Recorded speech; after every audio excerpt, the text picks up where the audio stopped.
for Effective Lawmaking, we're doing a lot of research as well as engagement with the media, with members of Congress, with their staff, and so on. Our biggest part of our research right now is what we refer to as the Building a Better Congress project. Building a Better Congress is something where we explore in three main categories. The first is what we refer to as identification. Could we identify the characteristics of people who, if they were to choose to run for Congress and be successfully elected, would likely hit the ground running, would likely be effective lawmakers? So our finding, for example, that women on average are more effective than men suggests that although women are less likely to run for Congress, if they were to run and if they were to be elected, they would help establish more effectiveness within the institution.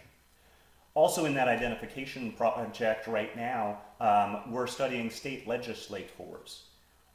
Were those state legislative experiences, now more than half of members of Congress served at some point in time in the state legislature, did those experiences serve as a good training ground for when they reach Congress? We have some interesting findings there. Our second category in the Building a Better Congress project is what we refer to as cultivation.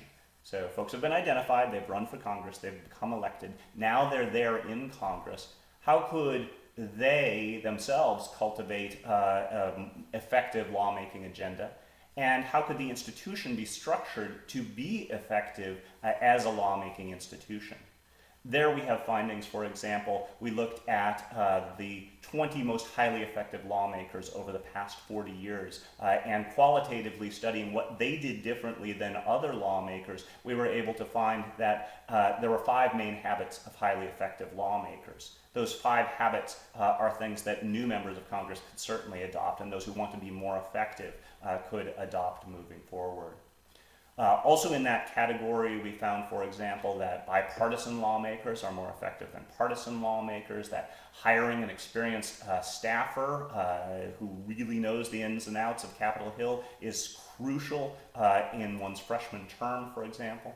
But also at the institutional level, in that cultivation space, we found that when they put term limits in the 1990s on committee chairs and subcommittee chairs, we lost a lot of expertise and the ability for Congress as a whole to be effective in lawmaking.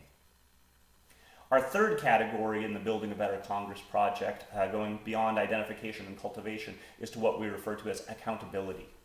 On the far end, we know now who are the effective lawmakers within Congress. We've scored every member of the House and every member of the Senate from the early 1970s up through the present.